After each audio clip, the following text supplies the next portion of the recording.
Assalamualaikum warahmatullahi wabarakatuh. Dengan channel Tukang Kebun dan Kucing yang setia di sini, hari ini Kamis 1 Juni 2023 pukul 8:35 waktu Indonesia Barat. Hari ini kembali saya ingin bersih-bersih kebun, mempersiapkan kebun untuk lahan tanam.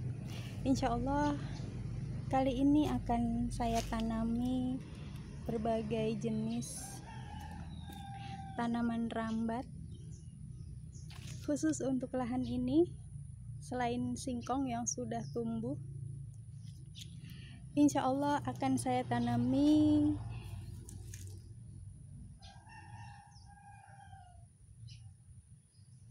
pumpkin, labu kuning, lalu labu putih, lalu semangka, melon, dan timun suri. Tapi timun suri yang untuk minuman, bukan timun suri yang untuk lalapan. Atau keduanya sama ya, timun suri untuk minuman dan untuk lalapan itu. Hanya mungkin yang satu dipanen ketika masih muda, yang lain dipanen ketika sudah masak pohon. Saya kurang tahu. Saya taunya makan. Baru kali ini saya akan mencoba untuk menanamnya dan mencoba untuk bertani bercocok tanam tanaman-tanaman tersebut. Ini adalah labu kuning, sudah mulai tumbuh. Saya kemarin menanamnya hanya baru 4 lubangan untuk tanaman, 4 lubang tanam, dan nanti insya Allah akan menyusul luangan-luangan yang lain, lubang tanam yang lain setelah lahan ini saya bersihkan. Insya Allah mudah-mudahan terlaksana. Kalau dilihat-lihat dan dipikir-pikir, sepertinya saya cukup terlambat untuk mulai membuka kebun kembali dan mulai menanam berbagai jenis tanaman kebun, terutama seperti yang saya sebutkan tadi, dikarenakan sekarang kan sudah hampir memasuki musim kemarau, dan itu artinya berhubungan erat dengan asupan air secara alami. Hujan yang turun perlahan akan mulai menghilang, digantikan dengan panas, terik, cerah, dan itu artinya bagi seorang petani atau pekebun, dia harus mengeluarkan usaha tambahan berkaitan dengan air, dengan pengadaan air, yaitu harus mengadakan air dari tempat lain selain dari siraman alami. Berbeda kalau musim hujan. Kalau musim hujan mungkin lebih mudah lagi, tetapi ada resikonya juga apabila terlalu banyak asupan air, atau misalnya yang paling buruk bagi seorang petani lahan kering adalah ketika kebanjiran, maka tanamannya akan rusak semua. Tetapi kalau musim kemarau, susahnya ya harus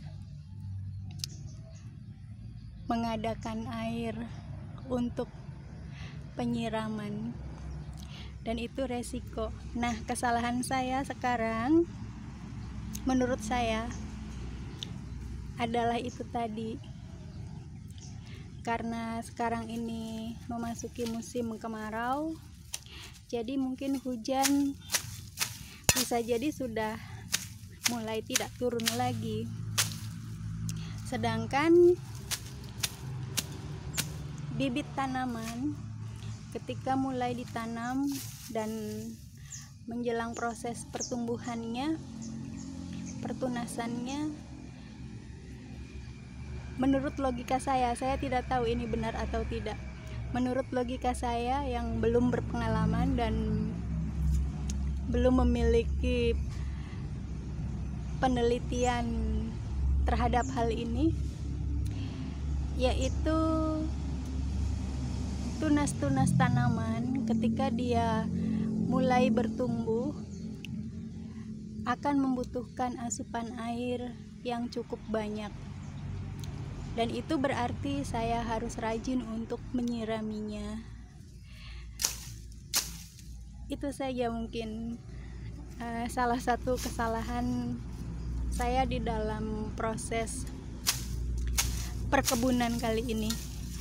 Bagus juga itu sebagai bahan pembelajaran untuk langkah-langkah selanjutnya. Tapi hal baiknya adalah kalau musim kemarau atau menjelang musim kemarau, tanaman-tanaman yang rencananya akan saya tanam kali ini, menurut pendapat saya, ini masih menurut pendapat saya ya, bukan pengalaman, karena lagi-lagi saya belum berpengalaman dan saya enggan untuk menanyakan ke yang lebih berpengalaman sebab akan memakan waktu. Artinya saya harus melangkahkan kaki keluar, terus mendatangi narasumber, terus ya ada waktu yang harus saya korbankan untuk hal-hal tersebut, meskipun akan terbayarkan dengan ilmu yang saya dapatkan. Tapi saya pikir baiklah dengan belajar secara langsung, learning by doing, belajar dengan praktek di lapangan secara langsung, mungkin itu juga ada baiknya, meskipun itu berarti saya siap untuk gagal, harus siap untuk menerima kesalahan-kesalahan dan langkah-langkah yang mungkin bisa dianggap mubazir, tapi bagi saya itu akan memberikan sebuah pengalaman yang sangat berharga dan akan memperkaya wilayah pengetahuan saya, terutamanya adalah wilayah praktis, wilayah pragmatisnya. Ini saja ya share dari tukang kebun kali ini. Mudah-mudahan rencana saya berhasil dan mudah-mudahan bersih-bersih kebunnya bisa selesai satu hari ini. Akan sangat bersyukur apabila saya berhasil membersihkannya sebelum duhur datang dan besok atau lusa bisa mulai saya olah, insya Allah dan amin. Wabillahi taufik wal hidayah wal inayah. Wassalamualaikum warahmatullahi taala wabarakatuh. Sampai jumpa di konten yang lainnya.